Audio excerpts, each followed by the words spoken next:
Good morning, everyone. Thank you for joining me.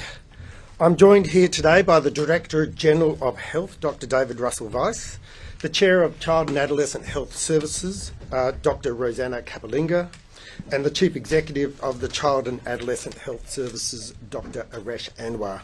So today I'll start with some comments, then I'll invite the Director General and the Chair to make some comments. Dr. Anwar will be available for questions at the end of those initial remarks, and I'll obviously also be available for questions. Today I'll be tabling in Parliament the independent inquiry report into Perth Children's Hospital. This is an independent report. I requested the Director General order utilising his powers under the Health Services Act.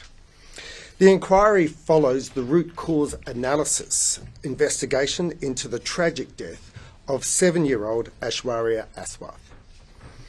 This is not just another report. It is significant, it is thorough, it is considered. The inquiry was conducted by a panel of experts of the Australian Commission on Safety and Quality in Healthcare, which is an independent statutory authority. The report makes 30 recommendations. All 30 recommendations will be accepted and acted upon immediately. Before continuing, I want to acknowledge Aishwarya's parents, Aswath and Prasitha. I spoke with Ashwath this morning. I want to apologise to them again for the tragic loss of their 7-year-old daughter. Their role in this report has been crucial.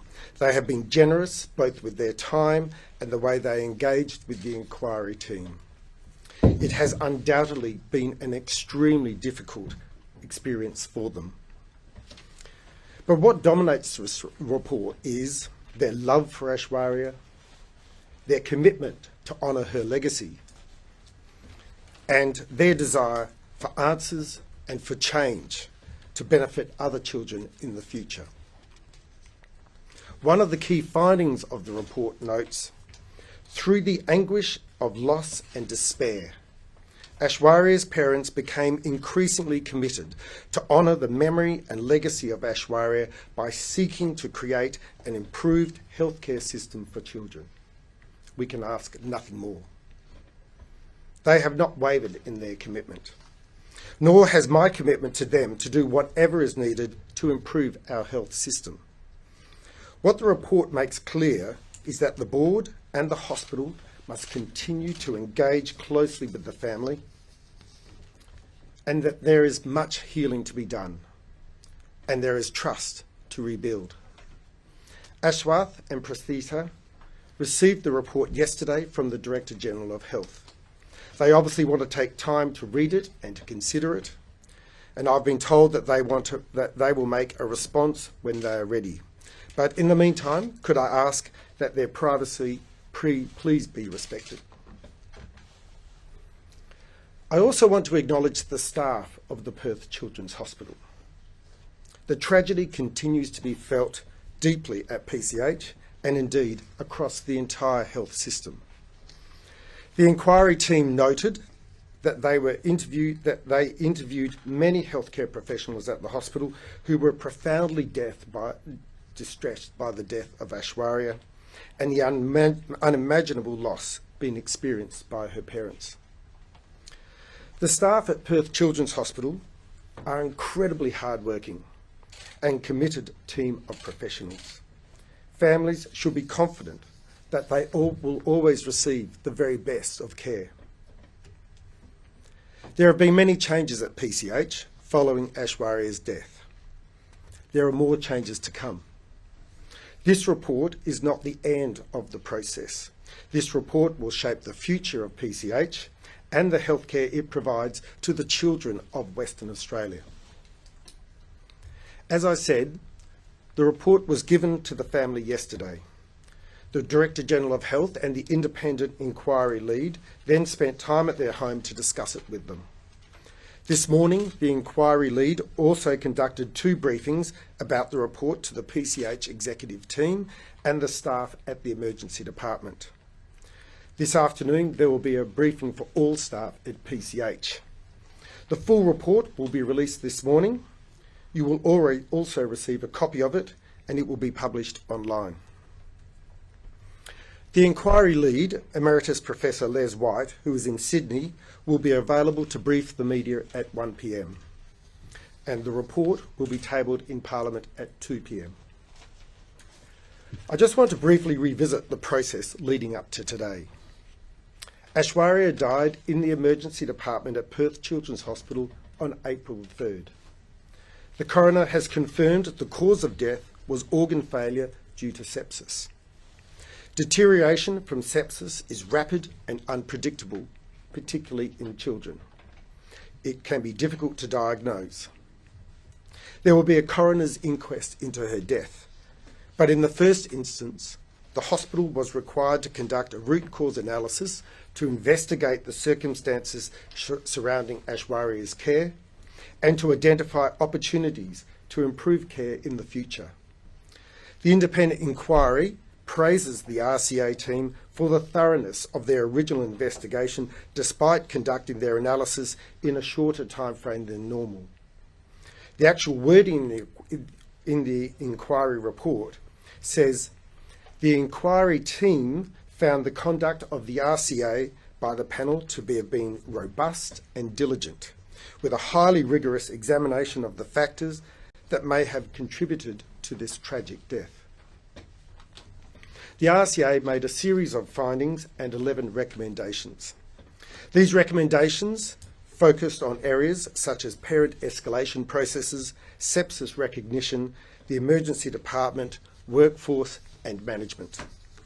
All 11 recommendations are in the process of being acted upon or have been acted upon. This includes the introduction of Aishwarya's care call in all metropolitan emergency departments. Importantly, one of the 11 recommendations of the RCA was that the Department of Health establish an independent inquiry. This inquiry was to examine the broader perspective, the factors which have contributed to Aishwarya's death in the ED. The inquiry should also investigate the hospital's approach to clinical governance, risk, adverse incidents, and the culture of consumer services at Perth Children's Hospital. This is the independent inquiry I asked the Director General to undertake. The inquiry was given detailed terms of reference. I would like to thank the inquiry team for the way that they have conducted their investigation and detailed report that they have delivered. As I said earlier, the report is not the end of the process. This report will shape the future of Perth Children's Hospital and the reform process being led by the Board of the Children and Adolescent Health Service. What I hope most of all is that the actions taken from this report honour the legacy of Aishwarya and the commitment of her parents, Aswath and Prasita. I will now hand you over to the Director General to talk you through the report in detail, the recommendations in particular from the report, and the Chair of the CARS Board will then discuss their response. Thank you.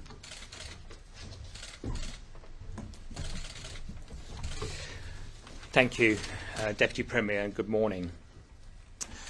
On the 3rd of April 2021, Aishwarya Aswath presented in the Emergency Department of Perth Children's Hospital. Aishwarya succumbed to sepsis, and notwithstanding the devastating and unpredictable nature of this illness, her death has naturally led to unimaginable grief for her family and led to significant soul searching within PCH and the wider WA health system. Today I will present you a brief summation of the independent inquiry, but media will have the opportunity to directly ask Emeritus Professor Les White, the lead inquirer, specific questions later today, as is always normal with Safety and Quality Commission inquiries. As the Minister said, Professor White has already presented to the ED staff this morning, and there will be opportunity for more presentations as the week goes on. Firstly, I would like to recognise Aishwarya's family and particularly her parents, Aswath and Prasita.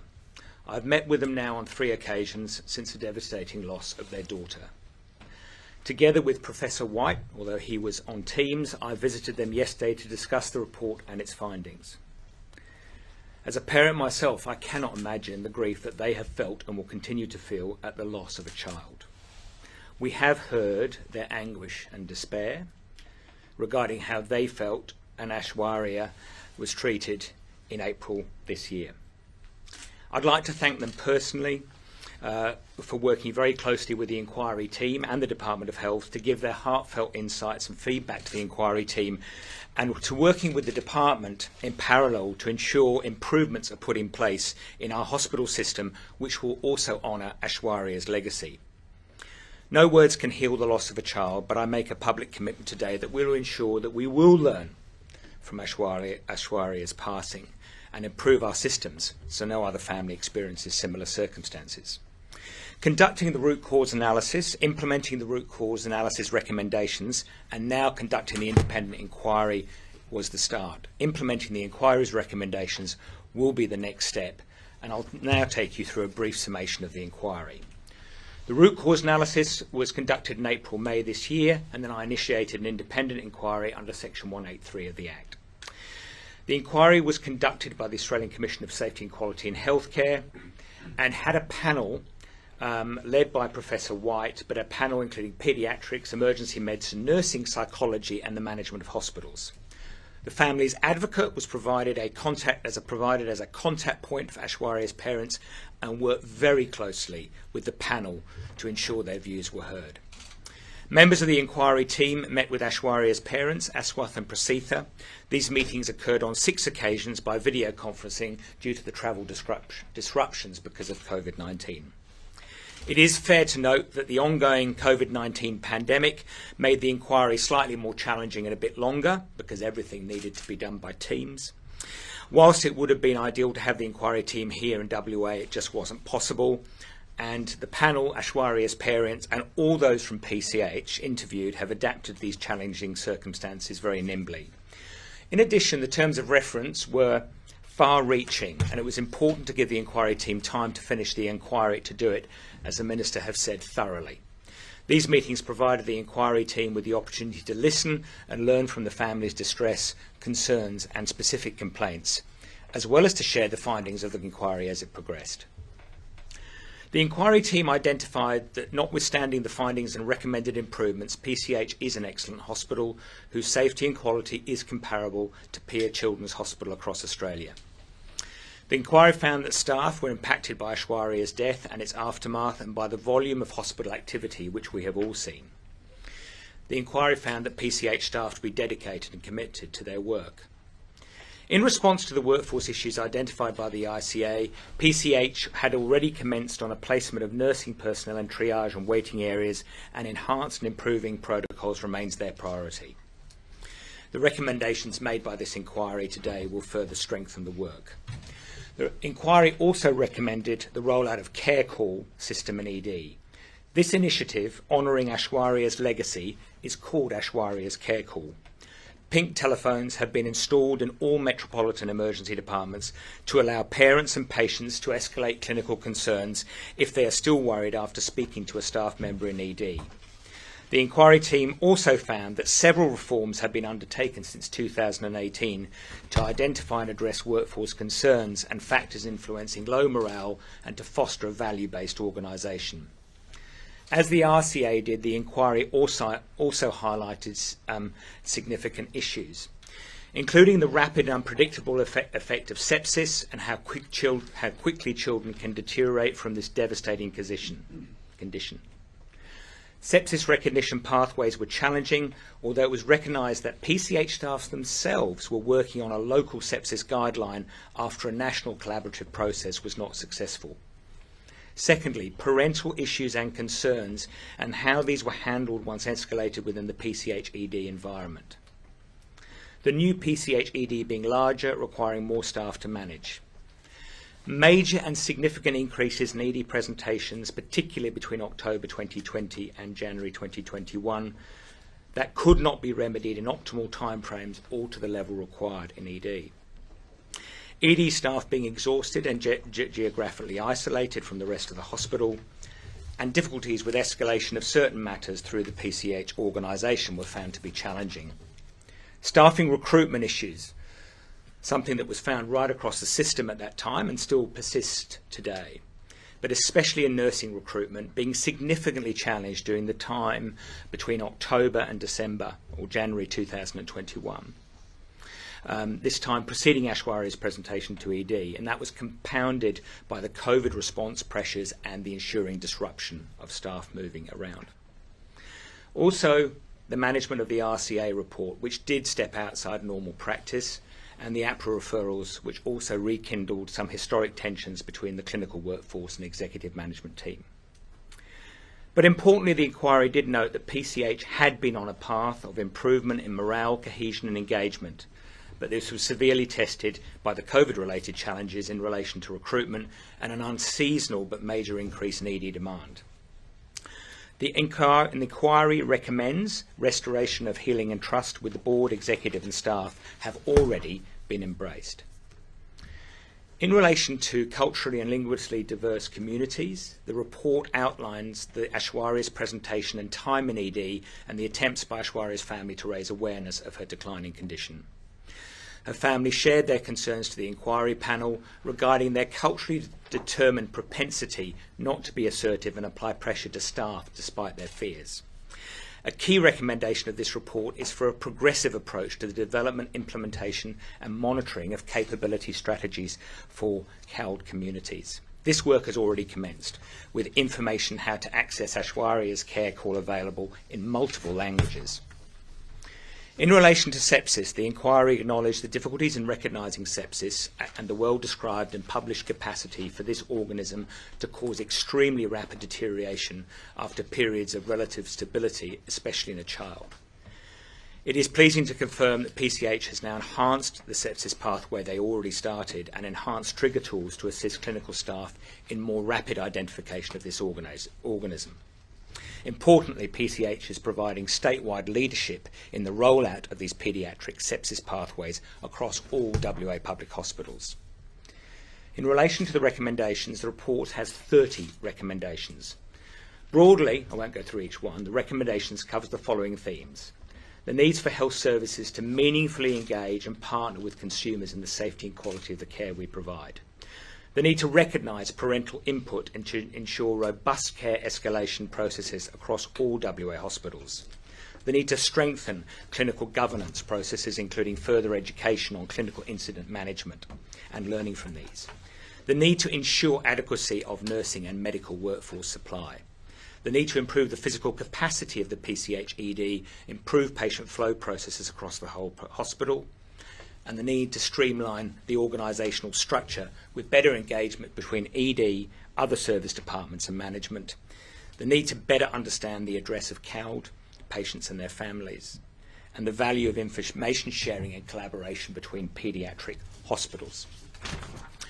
I fully support and endorse each of these 30 recommendations, and implementation has already begun. Whilst the inquiry will say there are 29 that are applicable to Child and Adolescent Health Service and 1 applicable to the department will apply these to all hospitals in WA. The support and endorsement are shared by Dr. Rosanna Capolinga, the Board Chair of Child and Adolescent Health Service, on behalf of the whole organisation, and she will speak to you shortly. I wish to acknowledge the significant work which has already been taken by CARS and PCH and their staff to address the recommendations of the original RCA and also the other comprehensive work that has added to that. The inquiry identified that PCH bears an exemplary record against measures of ED performance and other national safety and quality metrics such as hospital-acquired complications. It actually has led the country in many such indicators, and despite some of the increased hospital activity, especially looking at, say, April to June this year, has continued to do so. The inquiry also recognised that the WA health system generally public reports all SAC1 incidents back to 2012. It recognised that there was sharing of lessons learnt from RCAs across the system, and the inquirers found that these proactive approaches should be encouraged. Transparency of reporting of safety and quality in healthcare systems is key to continually improve the care health systems provide to our patients. And whilst other systems, may not report as freely, I can assure you WA Health will continue to be open and transparent in reporting its safety and quality performance. In finishing, I would like to give some thanks. Our hospital staff work tirelessly in challenging environments every day, and this commitment and dedication I wish to acknowledge. We should be proud of the commitment and dedication of PCH staff as they care for sick and injured children in WA. The healing process that the inquiry talks about has commenced at PCH, and we will support staff as we learn from the tragic lessons of Aishwarya's death to improve safety and quality pathways. I would also like to thank the Commission of Safety and Quality in Healthcare, Professor Deb Picconi, the Chief Executive of the Commission, Emeritus Professor Les White and his inquiry team for the comprehensive and diligent work they've undertaken in preparing this report. And whilst I've given a summation of the inquiry, the department, CARS and other health service providers will now work through in detail. This is a very full report and there is a lot to digest and implement those recommendations across the system. Finally, and most importantly, I again give my thoughts and respect to Aishwarya's family. The publication of this report will not be easy for them, and I cannot begin to imagine the traumatic journey they have been on. Thank you to Aswath and Prasitha for their dignity and fortitude and working with the inquiry team in their time of grief. I can assure the family we will continue to work with them to ensure improvements are made in our health system to honour Aishwarya's memory.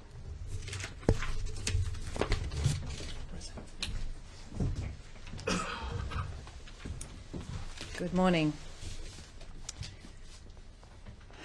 Well, we are here today, obviously, because Aishwarya died in one of our health services earlier this year.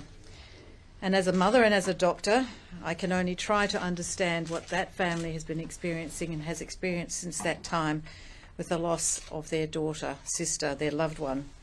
And as the new chair of the Child and Adolescent Health Service, I really feel the responsibility and the accountability that all health services have to the patients in our care.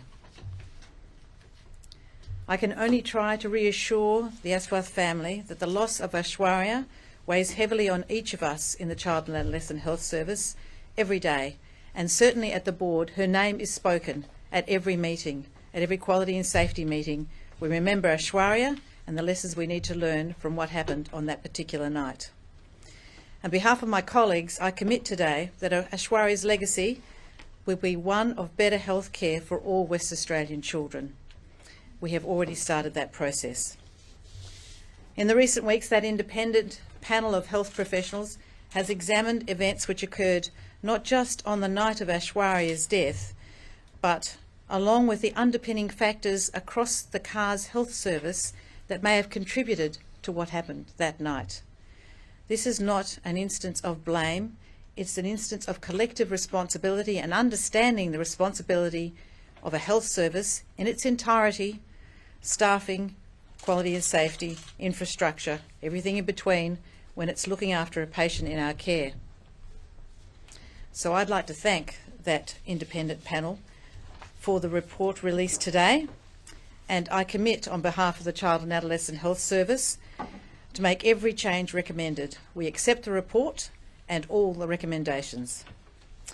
Many of these actions have already begun to be implemented as a result of the internal inquiry that occurred immediately after this tragic accident, and the Director General and the Minister have referred to these changes, the staffing changes, the shortages being addressed as best as we can in this very difficult time, particularly around the very important nursing workforce who have worked so hard over the last few years and importantly over that peak period, and our medical workforce as well.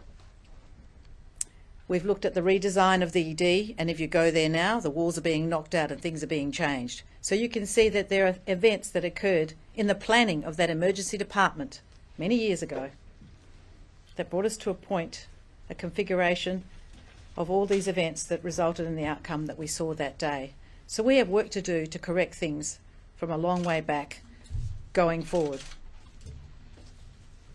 I have added to the report that's been going to be tabled in Parliament today a detailed statement from myself as the chair of the Child and Adolescent Health Service Board, from my board, and I encourage you to read it, and it has an attachment which describes the work that has undergone Since the RCA, and also subsequent to my position as chair, considerable scrutiny around quality and safety at the Child and Adolescent Health Service.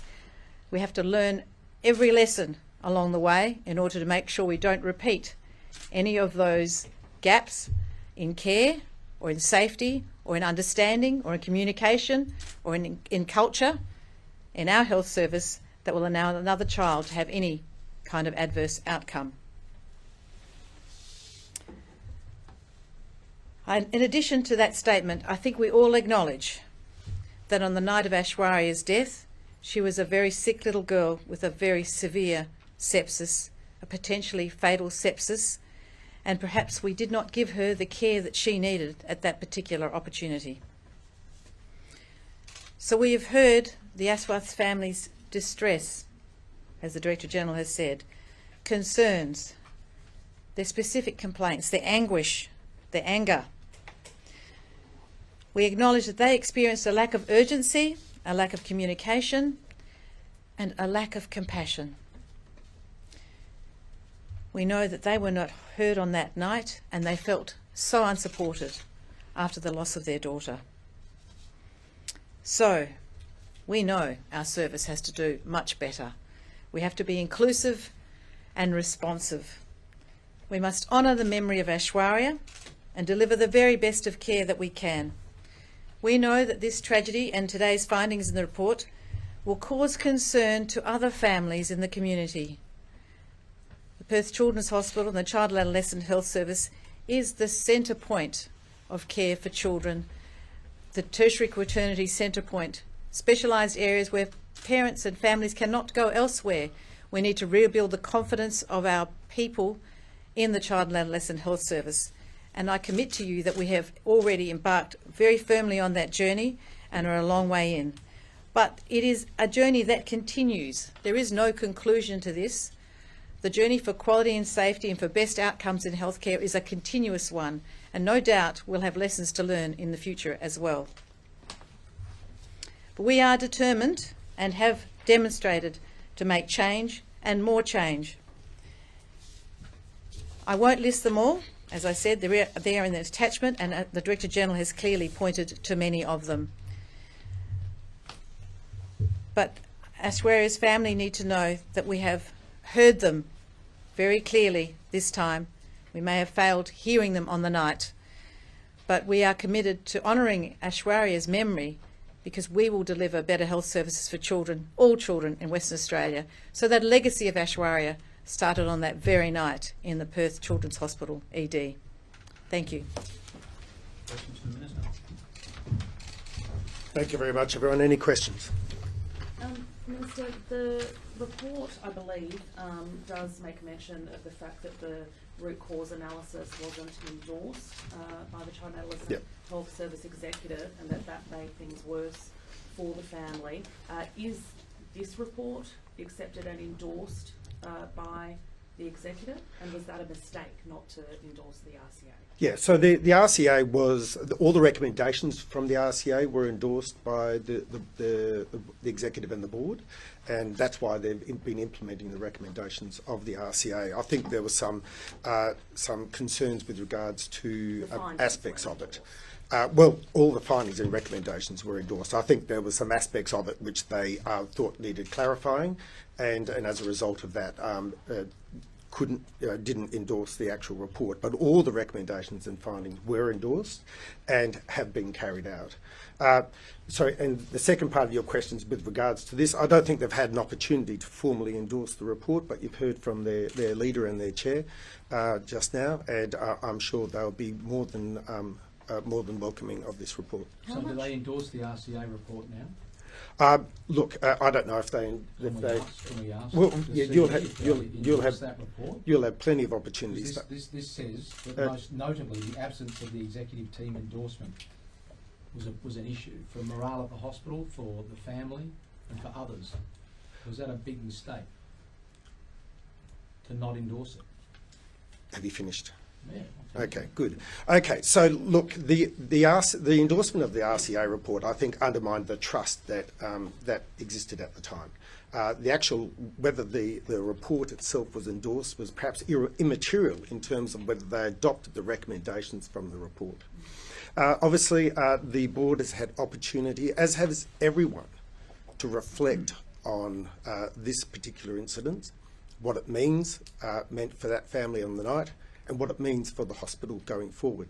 And we continue to learn from that process. Was the Premier wrong to say that staffing wasn't an issue on the night, and you yourself were wrong to say it when this report says that the triage and waiting areas were particularly vulnerable and suboptimally staffed? Let me be very clear. The ED was fully rostered on the evening that Aishwarya passed. There continues to be discussions around what is the appropriate configuration for staffing of that ED, both before and after this incident. As a result of this incident, we have actually significantly improved the level of staffing at that hospital, including an uplift of 49 FTE. So we continue to learn from this. We need to also appreciate the history for this particular ED. Don't forget, this ED wasn't actually commissioned till around about mid-2018 as part of the process of the move from Princess Margaret Hospital to the PCH. So there have been a lot of studies and interaction around that commissioning process to understand what is the optimal configuration. And that process was ongoing. As a result of those discussions in early 2020, the hospital undertook a redesign of the ED area itself, the physical surrounds, to make sure that they could improve efficiencies with the way it worked. And that process also involved ongoing discussions around optimal staffing. Then we had the interruption of COVID-19, which took us right through the period of 2020. And as a result of that, we were unable to actually build a long-term understanding about what the appropriate configuration of staffing was. Now, there have been a lot of discussions, and Dr. Anbar will be able to take you through those discussions with the clinical teams around improving the configurations and in relation to staffing. But I can assure you that on the evening involved, it was a full roster, with the exception of one nurse who had to leave the workplace as a result of illness. So the full roster wasn't enough then, because the report says that's correct. Emergency and waiting areas were suboptimal. That's correct. That's correct. And so for the roster for that night, it was fully staffed. But the report also provides insights into the fact that staffing was becoming a significant constraint on all our hospital systems. We were relying too heavily upon casual staff and pooled staff, and as a result of that, we were essentially drawing on the energies of our teams. By the end of 2020, well, indeed, for a lot of 2021, they are fatigued, they're working hard in the context of a global pandemic, and the significant increase in presentations that we experienced in the last quarter of 2020. That's only gotten worse, hasn't it? Just from talking to people who do work in the EDs, the staffing pressures, and then also looking at the numbers. ED wait times have gotten worse. Ramping, that's been historically low at PCH, has doubled in the last financial years. So, you know, yes, there's been an increase in ED presentations, but whatever the balance is with staff and demand, it's gotten worse. Yeah, and the report acknowledges that there's been significant improvement in the number of staff and the configuration of those staff, particularly engaging in nursing staff that can be in the waiting area of the ED to continue to monitor and engage with those people who are waiting for care. As I've said, and as the report acknowledges, there have been significant improvements in both the level of staffing and the configuration of the staff at the ED. But every hospital in Australia is under pressure at the moment from increased and elevated volumes of presentations and acuity of those presentations, and the staff are fatigued. We usually draw upon a rich vein of recruits and replacement staff from overseas and interstate, though they haven't been available as a result of COVID-19. But what we also experienced in the second half of 2020 was a significant increase in mental health presentations and a significant increase in winter flu-like illnesses, or SVR, RSV presentations, and of course, in addition to that, we had the problems associated with mental health presentations. So these are trying times, and they're ones in which the government has provided significant resources to try to address, which includes our $1.9 billion package at the election and the funding which we announced just last week. So the report says that increase in presentations you're referring to was not met with a response of sufficient urgency. How much responsibility do you take for a response that lacked urgency? Well, I'd say this. There are interactions between clinical teams and the executives of hospitals that take place all the time right throughout our health system. And when we are called upon to resource the hospital system, governments stand up and undertake that process. In addition to that, we have, as you have seen, significantly increased the investment in our hospital system. And there was engagement between the executive and their teams right throughout the last quarter of last year and into the early parts of this year. And I also draw your attention to the fact that despite these pressures, the ED staff at PCH were doing an incredible job. And if you look at across January and February, our 4-hour rule or week performances were exceptional. In fact, the best in the state. So from that perspective, they were doing an extraordinary job under what we now know was increasingly difficult circumstances. We haven't seen this report yet, but the family has, and we're just hearing that they feel let down by this report. They don't think there's anything in it that explains what led to Aishwarya's death that night. So why is that detail missing? Yeah, look, I've spoken to Ashwath this morning, and he reflected those in his commentary. And I think the way it's been characterised with me, to me, is I think they had a misunderstanding about how pointed this report would become in terms of her specific circumstances. I assured Aswath that the Coronial inquiry will be the third piece of the picture, which will provide them with much more focused attention in relation to his daughter's patient journey. That Coronial inquiry, I'm informed, will take place in the first half, will commence in the first half of next year. So he took some comfort from that. We worked closely with Ashwath's family, Aishwarya's family, to include them in this process. That includes them having a representative on the panel in relation to the inquiry, as well as going carefully over the terms of reference with them to make sure that they were comfortable with the way that the report, with the focus of the inquiry. So we'll continue to work with that family. We want to provide them with answers, and we want to provide them with the assurance that these answers will help inform improvements in care for kids at that hospital. Could you expedite that coronial inquest at all? Well, my understanding is that it is being expedited, and I'm working with the Attorney General to bring that forward as quickly as possible. Given the report, and you just now have cited the pandemic border closures as making recruitment more challenging, can the staff shortages be adequately fixed in the short term, given the borders are still effectively closed, the international borders for recruiting from overseas? I know you can go over the arrivals cap for some, but there's more red tape than there usually is. It is making it challenging. So can the staff shortages be fixed adequately? Yeah, well, since January this year, we've recruited over 1,200 nurses, midwives and assistants in nursing. In addition to that, over 400 doctors, including 150 from the UK and Ireland, as well as some nurses as part of our Grampians campaign or project last year. I'll just take you through, for instance, in this particular instance around the ED. So, so far we've had an additional 21 FTE. They're funded for an additional 49. There are currently 22 nursing vacancies in the PCH ED. 6 FTE nursing have just been recruited, and another round of recruitment will also be was also completed yesterday. It is anticipated that 15 staff will be offered posts in this particular intake. So this would leave only a vacancy of 7 FTE at the PCH ED at the moment. So while we continue to be confronted with those constraints, we are getting through them.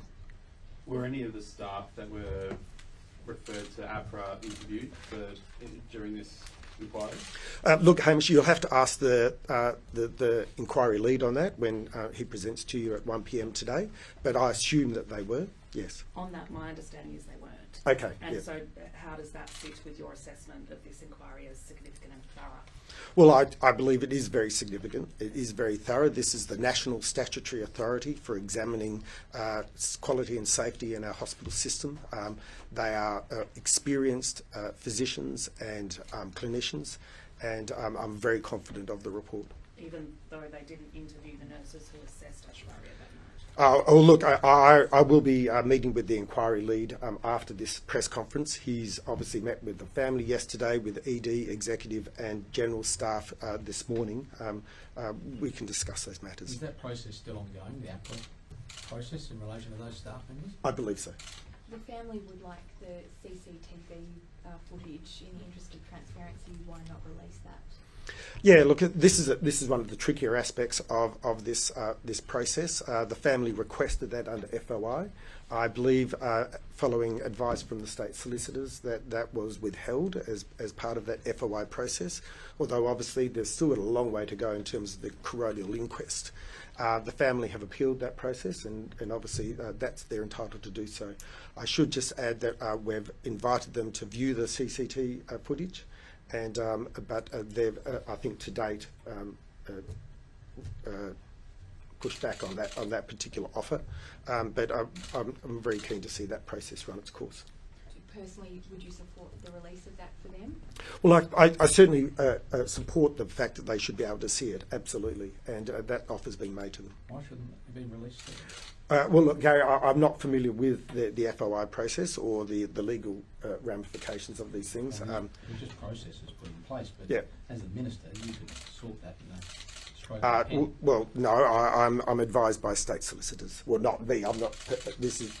It's not mine. It belongs to Child and Adolescent Health Services. I want them to be able to look at that footage and to be informed by it. Are you aware of how many nurses have quit from PCH in the past year? No. Has that been made up for? We've spoken about the nurse recruitment numbers. Is that well in excess of any losses? Dr. Anwar would be able to provide you with some detail. And just you've spoken of this not being the end of the process, that there's ongoing lessons to be learned. For parents who are watching today and tonight, are they safe taking their kids to the ED today, tomorrow? Yeah. Is the ED a safe place? Look, absolutely, and I appreciate you haven't had the opportunity to digest the report yet, but it does make a range of observations about the exemplary level of care at PCH. Talks about the performance around the 4-hour rule, the length of stay in the ED, the admission rates. It is extremely it performs extremely well, and people can be very confident of it. But it's gone through difficult times. We get that. These are always difficult circumstances. The staff are hurting, and we want to acknowledge their hurt and the great work that they do, and we want to make sure that we can go on a process of healing. Someone once asked me, is it safer now than it's 6 months ago? I think any hospital is safer now than it was 6 months ago, because all hospitals undertake a process of continuous improvement and learning about how they can maintain high quality care and absolute safety. Last Friday. Sorry, just the last one, because they do have to leave. I want to get you to the guys who are across the detail. Yeah. Yes. Just very quick. Last Friday, Royal Perth Hospital, they have a management of bed closures in emergency department, and that document was given to the ED coordinators.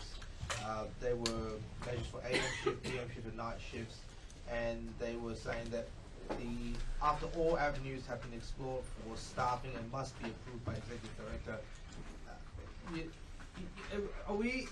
Is that a potential scenario? What's going to happen if you can't find enough staff, and then you have to shut down the ED beds? What's going on there? Well, look, I'm not quite sure what you're trying to paint there through that scenario. Can I just assure everyone that workforce shortages continues to be a constraint on our system, but we are overcoming those. And as I said, we've recruited over 1,000 nurses, midwives and assistants in nursing. We've recruited well over 400 doctors. The health system is responding to the unprecedented demand that we're experiencing at the moment, and we're getting around all the constraints that we're confronted with. It's challenging, but we're up to that task. We have the resources, we have the commitment, and we have the determination to make sure we continue to grow our numbers of doctors and nurses. Quickly, sorry, one more. So, Sorry. in the weeks after you mentioned that we still had, in the weeks after Aishwarya's death, you did say that we still had a world-class children's health system and hospital system. This report's made 30 recommendations, which is not insignificant. I know some of them will be COVID related, but how can you kind of claim that when there's so many gaps in the care that children were offered at that time? Well, look, I mean, the report itself says it's a world-class hospital. The report itself says on nearly every metric it compares favourably or better to other paediatric hospitals around Australia. And that's a very pleasing observation that they made. But they did say that, particularly in terms of the emergency department, that there were staffing constraints, and those have been significantly addressed. And it goes to the point that a lot of the staff have been making, and that is they feel overworked, and we acknowledge that. And that's why we've made such a significant investment to ensure that we have the doctors and nurses that we need to provide world-class healthcare. Thanks. Questions, Director General? Yes, please. Can I just ask you, when you were referring to the staffing recruitment issues just before, I thought you almost seemed a little flabbergasted, given that obviously borders have been closed for some length of time now, and as a reference with the Minister, yes, we know that there can be exceptions, above the arrivals capital light, but just how challenging is it?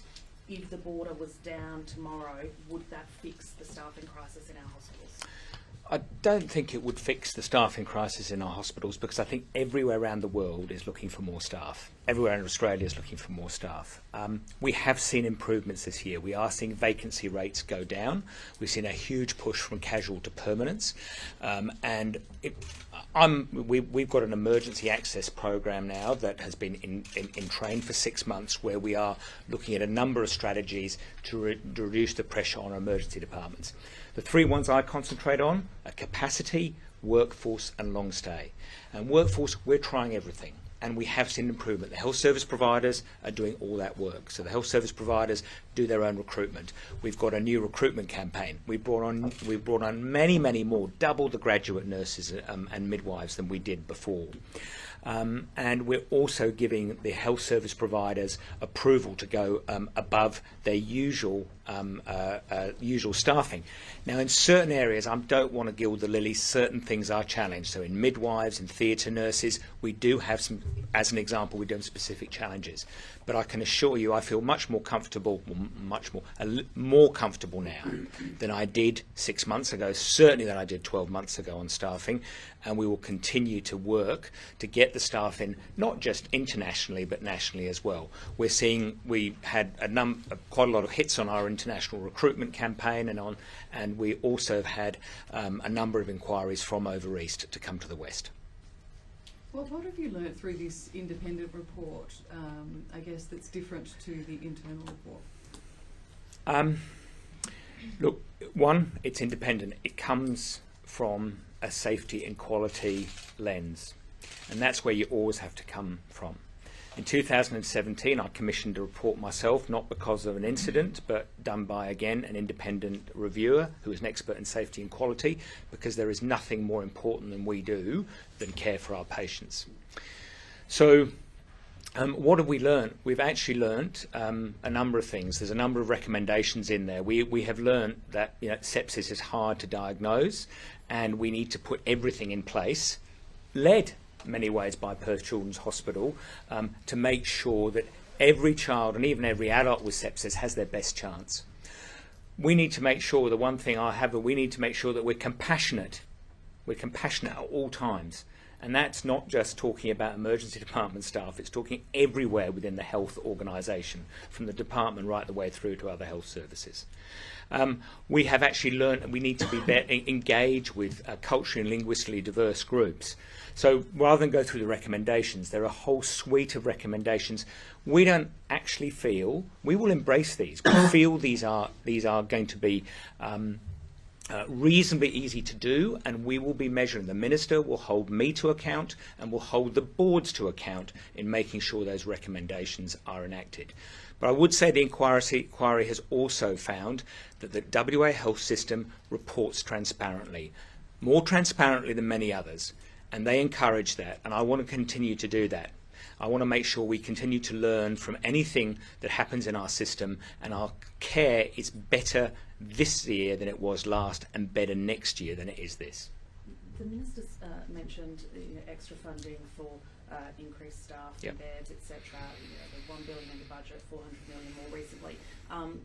Apologies for being blunt, but did it take the death of a 7-year-old girl to get the funding that the health system needed to be adequately staffed? No, it didn't. And we've been on a journey through not only our demand pressures, everywhere in Australia seeing demand pressures. We're seeing, and the report shows how much demand was going through emergency departments, paediatric emergency departments, just as an example. But the demand is through the adult system as well. So the government announced, as you know, prior to, or during budget, 332 beds, extra capacity, and we've now had an additional beds, not just for COVID, because we are, and I don't want to be complacent, we are in an enviable position, and we want to get to the place where we actually flatten the curve and we have the least pressure because of COVID patients. But what we want to do is address that demand, and those 530 beds that will be open by October next year are going to be key. What's also key is the workforce to staff them, and that's why, as I said, the priority is workforce capacity and moving some of our long-stay patients into appropriate community settings. We still have 130 long-stay patients in our hospitals. So did it take the death of a girl to get the 16 FTEs that were announced soon after? What happened to Aishwarya at the ED? No, it was... Didn't take the death of her to get those 16 FTE? And can you just say yes? I mean, it did, didn't it? No, there was a learning experience through that whole period. People were trying to recruit, so the actual ED was trying to recruit through the busiest period, and that was October to December. Right to the family, talking about 16 FTE into the ANF about 16 FTE. And certainly, the ANF. To do with Aishwarya's death. It was, but it was also to do with everything they've been doing. It wasn't just after April this happened. We know that the inquiry says, the inquiry is... But no, the letter was written in May or June. Gary, the inquiry is really clear. It said it was not being able to be responded with sufficient urgency. Now, not being able to, that means that they were trying everything they could, but we were not getting staff. And PCH wasn't really on its own here. Other hospitals... And you would have heard from other hospitals that they were trying to get staff and they couldn't get them. There was certainly, post the root cause analysis, and the root cause analysis went into why some of these things happened. There was more focus on workforce, and we've actually put more focus on workforce right across the system as well, not just at PCH. Was it an attitudinal lack of urgency? Because obviously I haven't got the report in front of me, but that was my read of what I heard when I was told that there was an insufficient sense of urgency to address those workforce challenges before Aishwarya. Well, you'll be able to ask the Commission direct, so I don't really want to put into their mouth what they may say. But they were saying it was not able to be met. So it was, as I've talked to the Commission here, that the demand was huge between October and December.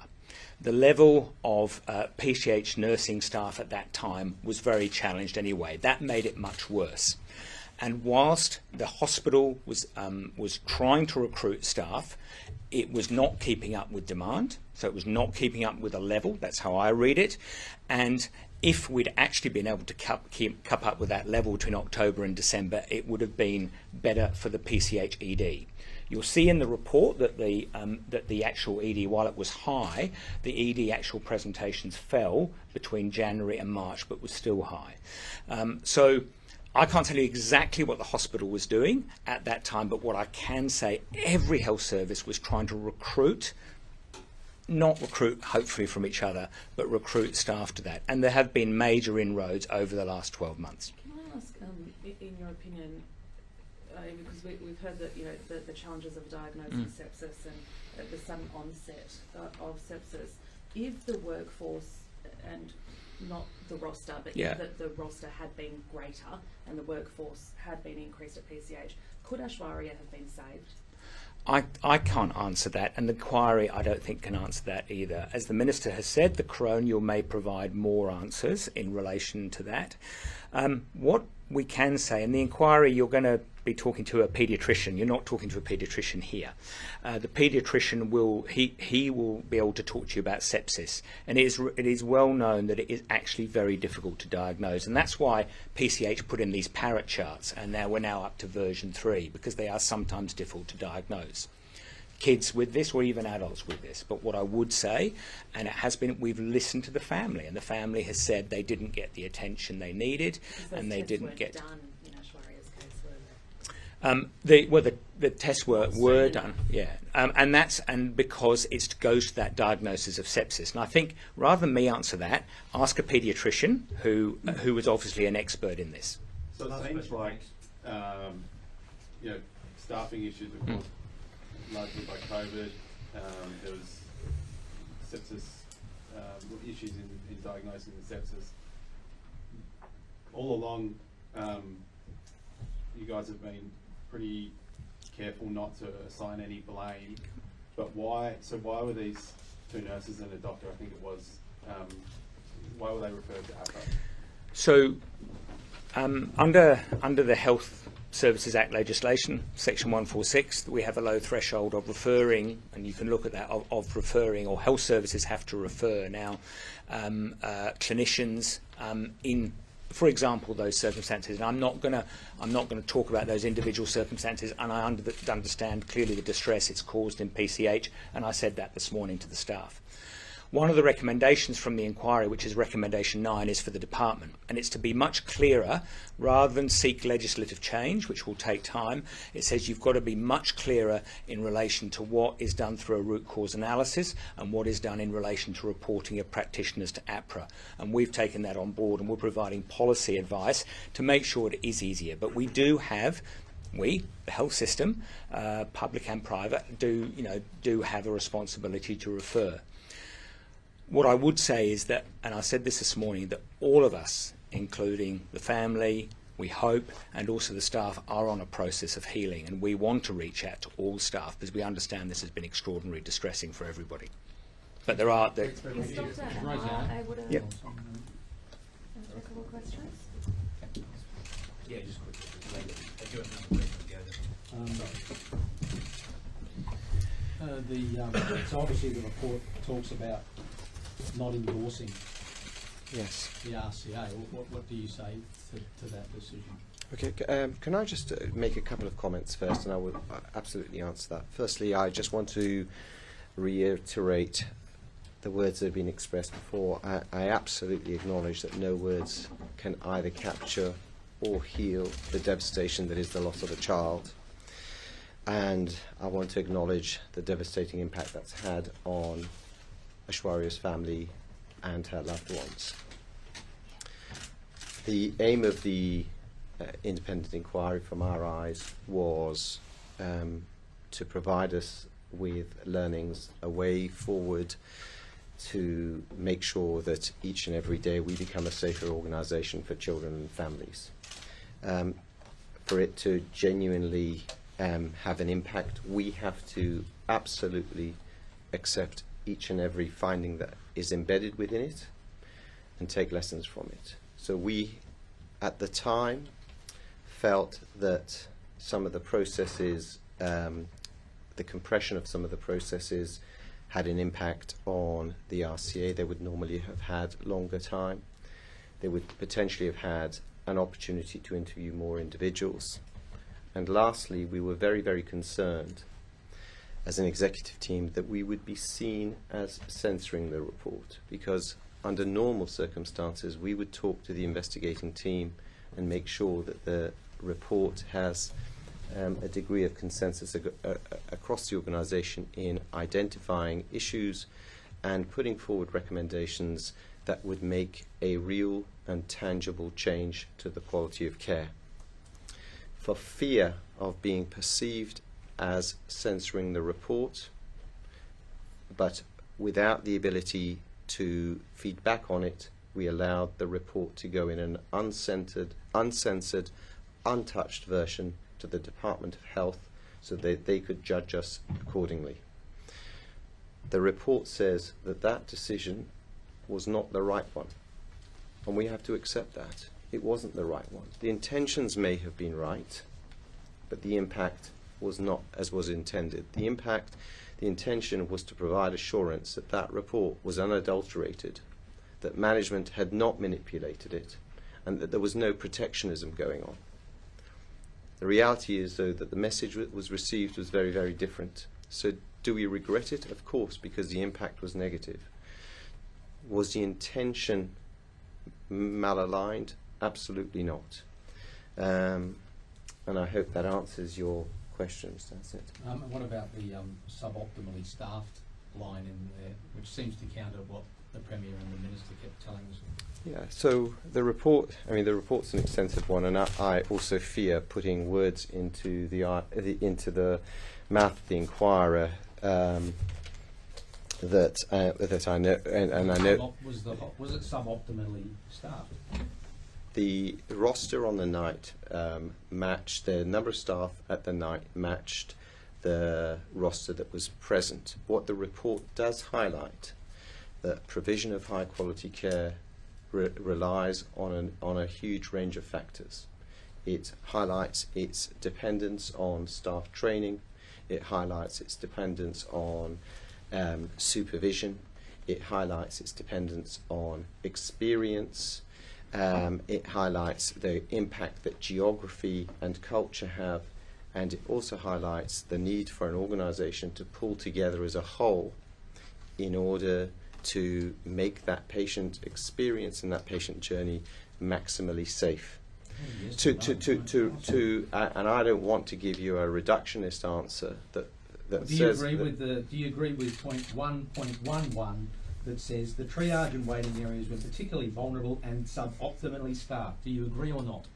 Well, that is the finding of the inquiry. So yes, I cannot refute the finding of the inquiry, as I've just highlighted with the reflections on the root cause analysis. Given the roster was Yes. staffed then, but there's that finding about emergency being suboptimally staffed, Yes. how much personal responsibility do you take for an inadequate roster, a roster that did not have enough staff, and again, I'm not sure if I'm reading Sure. this incorrectly from the report, but that the increase in presentations was not met with sufficient urgency. How much responsibility do you take for those shortcomings? I've always said that as a leader of the organisation, I am absolutely accountable and I'm absolutely responsible, and that I was never going to shirk that responsibility or run away from it. So that's the first thing. I think the second is the inquiry recognises how hard the ED staff were working, and I want to recognise that publicly.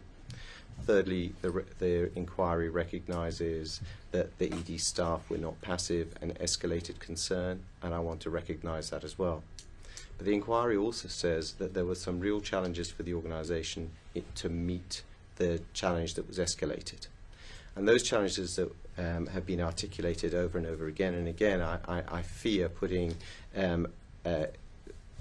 words into the mouth of the inquirer. They will, of course, reflect this afternoon with you, but there were several things that were very, very different in 2020.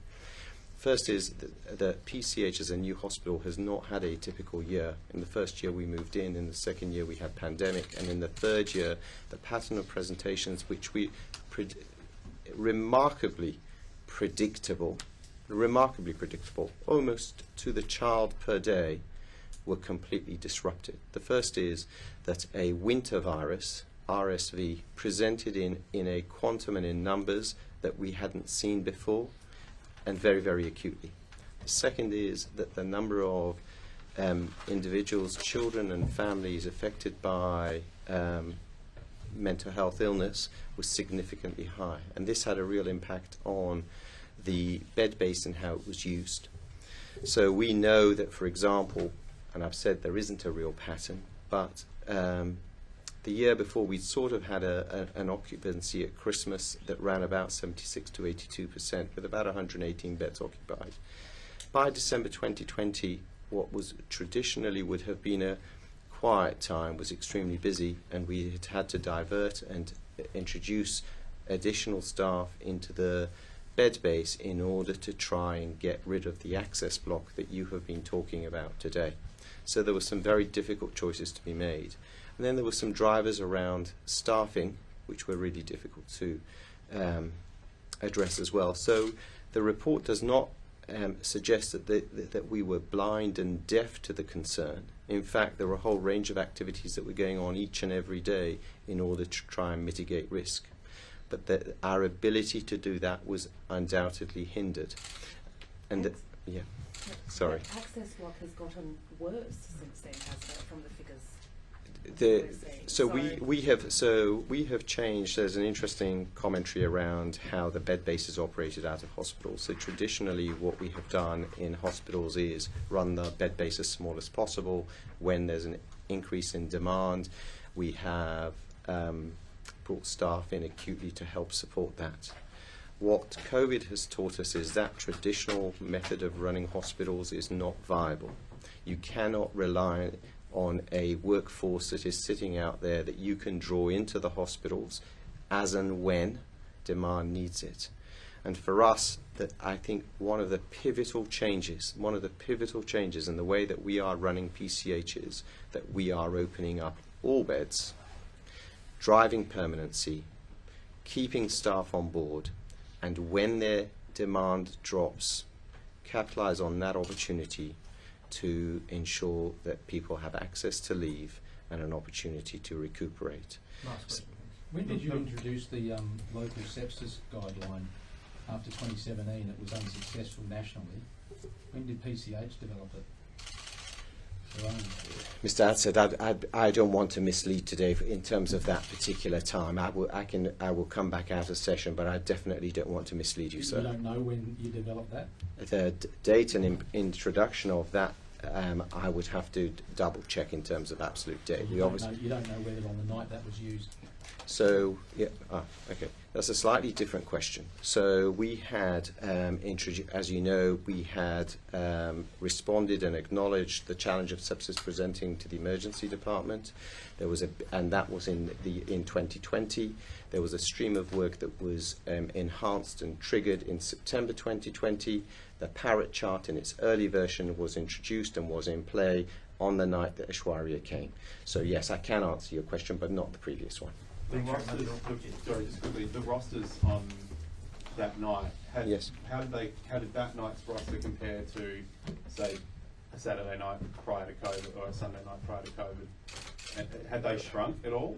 I'm sorry, I don't have that historical data to mislead you. Again, I can check on that bit of data, but I haven't got the historical data to provide you factual feedback, and that requires factual feedback. Thank you. Thank you. Thank you.